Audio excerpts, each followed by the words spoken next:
এক গ্রামে বাস করতো এক চাষি। চাষির ছিল খুব দুঃখ। সে দিন এনে দিন খেত। তার সংসারে কোনো ছেলে মেয়ে ছিল না, ছিল শুধু তার একটি বউ।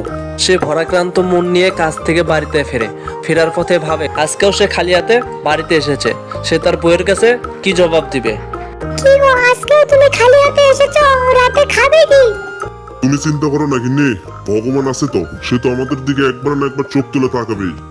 তুমি তো রোজ রোজ একই কথা বলো, এভাবে কি সংসার চলবে?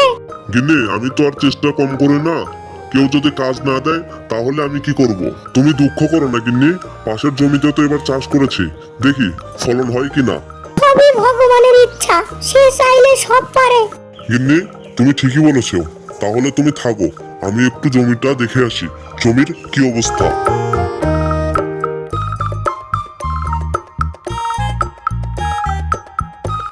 চাষির জমি ছিল বাড়ি থেকে অনেকটা দূরে। চাষি মন খারাপ করে সে একা একাই চলে তার সেই পুরনো জমির দিকে। চাষি বাড়ি থেকে হাঁটতে হাঁটতে একটি গাছের নিচে এসে বসে বিশ্রাম নেওয়ার জন্য।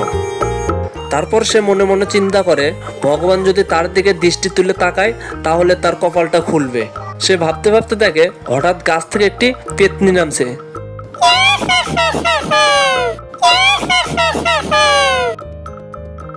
তুই কে? এর আগে তো কখনো তোকে এই গাছের নিচে দেখিনি। ডাইনি, ডাইনি, আমাকে কিছু করো না, আমি বিশ্রাম নেওয়ার জন্য এখানে বসেছি, পাশের গ্রামেই আমি থাকি। তুই ভয় পাস না, আমি তোর কোনো ক্ষতি করব না। কি হয়েছে তোর, সব বল দেখি।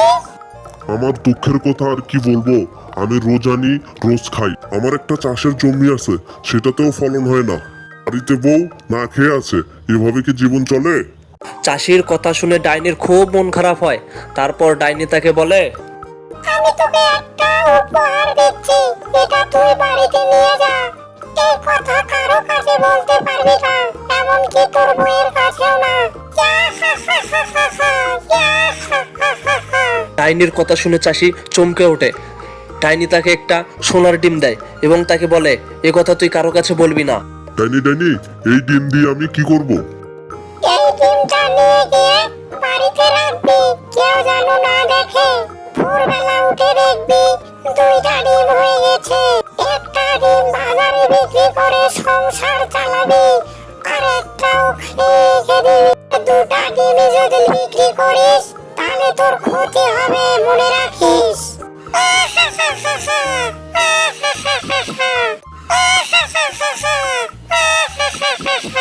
ঠিক আছে ডাইনি বুড়ি, তুমি যেটা বলেছো আমি সেটাই করব।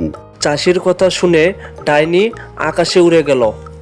চাষি তো মহা খুশি, সে ডিম নিয়ে বাড়ির দিকে রওনা দিল।